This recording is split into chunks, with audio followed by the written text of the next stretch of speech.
la paracha de Shemot va nous ouvrir des horizons particuliers sur la force et la valeur des mitzvot et des averot. Nous voyons la grande récompense des deux accoucheuses, Yochevet et Myriam, que le roi leur a dit, Im ben hu va mitemoto, si vous voyez que c'est un enfant, un garçon, vous le tuez sur place. Vatirena mialdot d'Elokim, ces femmes ont eu Yirat Shamaim, ils n'ont pas fait ce qu'elles ont fait. Vatirayent d'Eladim, elles ont laissé vivre les enfants. Rachi ajoute, c'est quoi? C'est déjà marqué, elles n'ont pas fait. Vatirayena, mais Sapkot, non seulement elles ne les tuaient pas, mais elles leur apportaient en cachette à manger à la maman au bébé pour que ces enfants puissent vivre. Et le roi, le maire d'Israël, l'a appelé ces Méaldot. Pourquoi vous avez fait ça? Pourquoi vous avez laissé vivre ces enfants? Je vais demander de tuer les garçons. Thomas, Méaldot, elle va raconter une salade, elle dit non, mais elles accouchent avant qu'on arrive. On ne peut rien y faire. C'est comme ça. Les Juifs, ils sont très arises. Et puis, donc, le temps que la accoucheuse arrive, déjà depuis longtemps, il est né, et puis on ne peut rien faire. Nous, on arrive après la bataille. Et comme ça, ils sont arrangés avec le pharaon. Quand il a vu la Messirut Nefesh de ces pauvres dames, il leur a fait un grand chesed.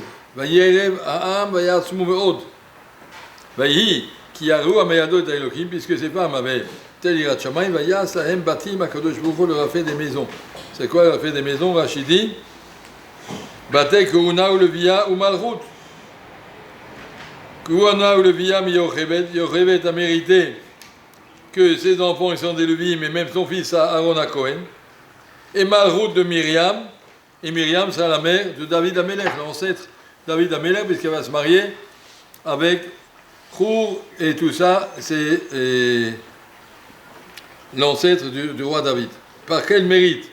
Une a eu le sout d'avoir les Kohanim et les Lévites, mais l'autre a eu le sout d'être David Amelech, parce qu'il y a une amiadot d'Elokim. On pourrait se dire, que dit Rav Shach, qu'ils ont fait un maasé de Messirut Nefesh extraordinaire. Ils se sont mis en danger, ils auraient très bien pu démissionner, dire écoutez, c'est comme ça, ni on va obéir à Pharaon, ni on va désobéir, on va faire un autre métier. C'est un métier très dangereux, accoucheuse. Ils nous attrapent, ils demandent de tuer les Juifs, on ne va pas les tuer, mais si on les tue pas, ils vont nous tuer à nous.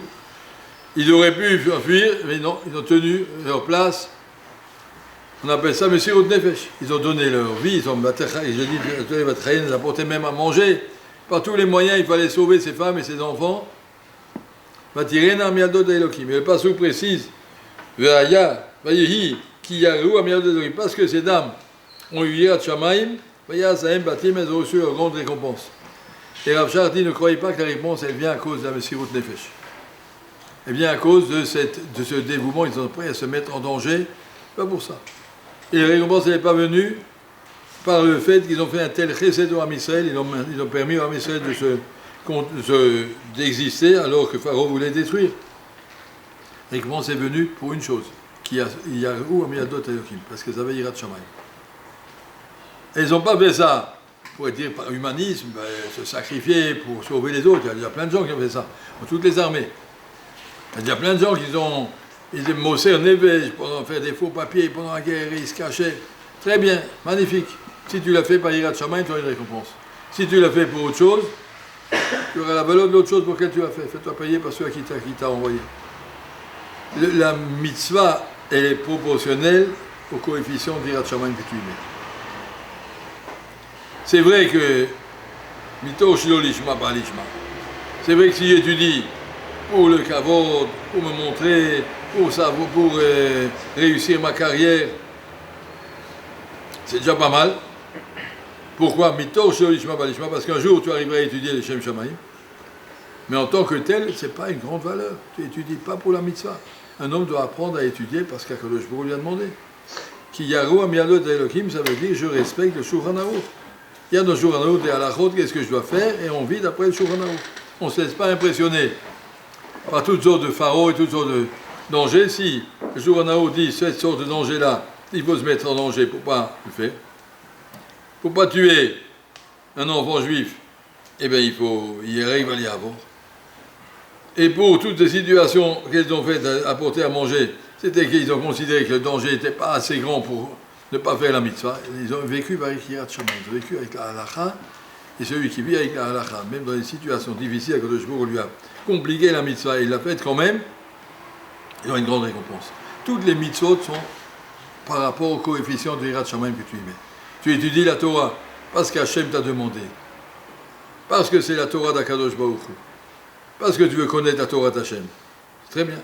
Mais si c'est pour toutes sortes d'autres critères, un jour ça viendra que tu vas étudier le Shem Shamayim, mais il faut savoir que la valeur de la mitzvah, elle est ça. On comprend encore une fois, chez les Juifs, on ne regarde pas le résultat, on regarde le pourquoi tu l'as fait. Ah, le principal, c'est qu'ils ont sauvé les Juifs, et c'est extraordinaire. Non, ce n'est pas le principal. Le principal, c'est combien tu as mis de Yirat Shamayim. J'ai connu à Strasbourg un Moël, il m'a dit pendant la guerre, il était caché dans le Massif central. Et puis on l'appelait ici ou là, il arrivait des fois en cachette à passer. Et une fois on l'a appelé de Toulouse, c'était loin le Massif central. Il a dit venez, il y a déjà 13 enfants qui n'ont pas fait la brite. Alors essayez de venir, c'est dommage, c'est déjà 1 mois, 2 mois, ça fait longtemps qu'il n'y a plus eu de Moël ici. Il y a plein de Juifs qui étaient cachés là-bas à Toulouse pendant la guerre. Il m'a raconté, il m'a dit je l'ai raconté à personne, maintenant je suis vieux, je te raconte. Il m'a raconté, il a pris le train. C'est dangereux le train à l'époque. Il y avait des contrôles sans arrêt sur les papiers, il y avait des faux papiers. Il m'a dit, qu'est-ce que vous faites? Il dit, je suis chirurgien, il a montré son matériel de Moël, vous voyez, je suis chirurgien, je dois faire une opération. Vous avez vos papiers, ben voilà, papier, voilà, bon. En tout cas, il a passé, il est arrivé là-bas dans une grange, il était rentré dans une grange, il y avait là-bas 13 enfants, il a fait une brite après l'autre. On ne pouvait plus à la fin, il s'est évanoui sur place. Mais la concentration, la responsabilité de faire une bride comme ça, surtout des conditions difficiles. Il n'avait pas tout le matériel, il a fait ce qu'il pouvait, le mieux qu'il pouvait. Il m'a dit après, je suis tombé dans les pommes. Après, je suis revenu à la maison et savoir que j'ai fait une mitzvah, mamash, parce que c'est ma responsabilité en tant que Morel, c'est ça qu'Akadosh Baruch Hu attendait de moi. Si tu le fais pour Akadosh Baruch Hu, la kavod. Si tu le fais ça parce que tu as sauté dans la rivière pour sauver quelqu'un, c'est extraordinaire. Mais si c'est pour le jour en Naour, c'est bien. Et c'est pas pour le jour en Naour, alors non. Le jour en Naour ne permet pas. Il y a des choses, je ne sais pas, par exemple, nourrir des oiseaux. Les pauvres oiseaux, ils ont faim. Mais si le jour en Naour ne permet pas, c'est Shabbat, tu ne veux pas. Alors, tu ne fais pas, tu as mitzvah d'Akadosh Baruch Hu, tu ne fais pas parce que tu te sens un dévouement, tu fais. Ils vivent avec la tirena, la valeur de leur mitzvah. Alors que c'est des mitzvahs tellement grandioses. Pendant des années, mais Sirut Nefesh. Vous avez une grande récompense pour votre Yirat Shamayim. Pour votre Yirat Shamayim. Tirena miadot Elokim. Ça, c'est la première chose qu'il faut savoir. On va prendre d'un même paracha un autre épisode pour le même principe. Quand je vous rappelle Moshe Rabbeinu au buisson ardent et lui dit va sauver mon peuple. Va sauver. Il y a des gens qui meurent tous les jours. Vous savez que le méchant Paro, tous les matins, il prenait 300 bébés juifs. Il faisait la shrita, il se baignait dans leur sang. Dans sa baignoire, 150 le matin, 150 le soir. Il avait attrapé la lèpre, on lui a dit c'est ça la guérison, un bain d'enfants juifs. Il tuait 300 enfants par jour, 300 bébés. Akadosh Baruch Hu dit à Moshe, dépêche-toi, chaque jour qui passe c'est crucial. Et Moshe Rabbeinu pendant une semaine, il dit non, c'est pas moi. Gam tumol, gam shinshom, gam me'az daber chai lavdecha. Ah, si je fais le compte, une semaine, Akadosh Baruch Hu discute avec Moshe, il faut que tu ailles. Moshe Rabbeinu dit non. Il y a d'autres gens. Pourquoi justement moi? Je suis un pauvre berger, moi, de Midian. Pourquoi moi d'y aller? J'irai pas. Mais Hachem te demande. J'irai pas. À la fin, il te dit pourquoi il n'y va pas. Et à quel moment Moshe a accepté? Quand Vayichar Hashem Moshe s'est fâché avec lui. Pourquoi tu ne vas pas? Vayomer Hashem lui a dit Halo Aaron achicha alevi yadati ki daber daberu. Ton grand frère Aaron, il va parler à ta place. Il est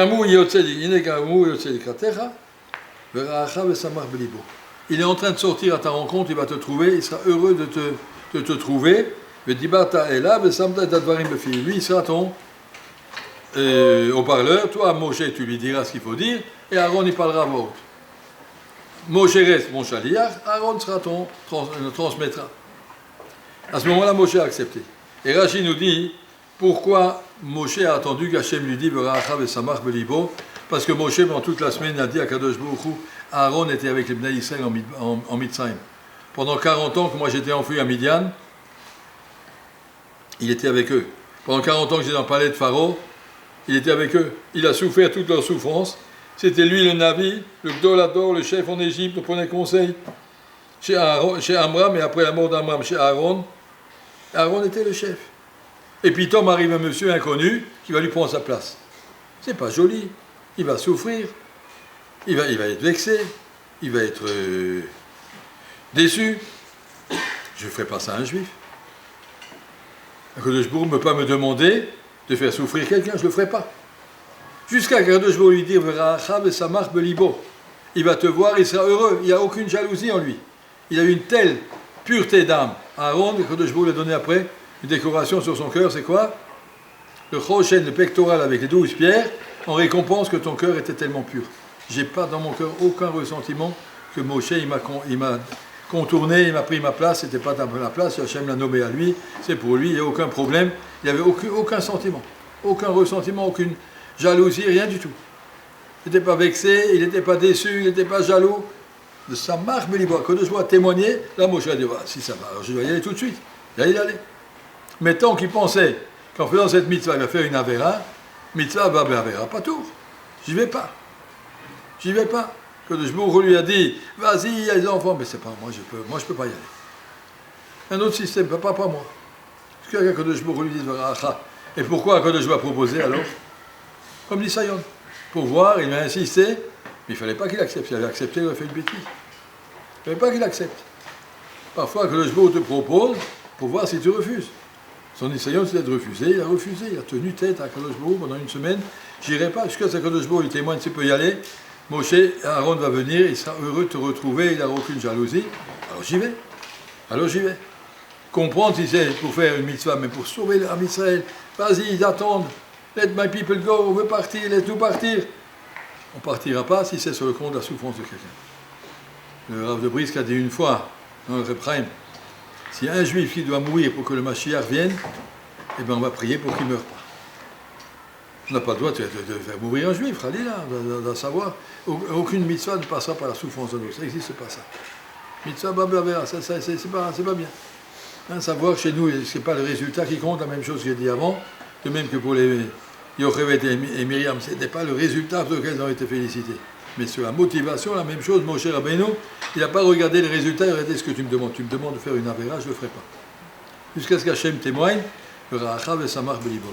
J'ai terminé ma tâche, juste une petite chose qui m'intéresse beaucoup, chaque année j'arrive à ce pasouk. Aaron, Achira, il est en train de venir à ta rencontre. Kadosh Baruch Hu a dit à Aaron, Yomer Hachem et Aaron, Lech likrat Moshe à Midbar. Va rejoindre Moshe dans le Midbar. Vous savez comme c'est grand le Midbar Sinaï? Il n'y avait pas de GPS. Il est sorti de Mitzrayim, va chercher Moshe. Où? Il aurait passé 1 kilomètre à côté, il ne l'aurait pas vu. C'était un monsieur, un berger, avec son troupeau, au milieu de rien. Le Jbour, il a fait un S, et vas-y, ils se sont retrouvés. Et Yves Guéché, il l'a trouvé là-bas. Parmi tous les Nissim qui a de Mitzrayim, c'est un S impressionnant. Hachem m'a dit, Aaron, vas-y. Il a donné le premier GPS, il était là-bas. Hachem lui a dit, vas-y, je te conduis. Impressionnant.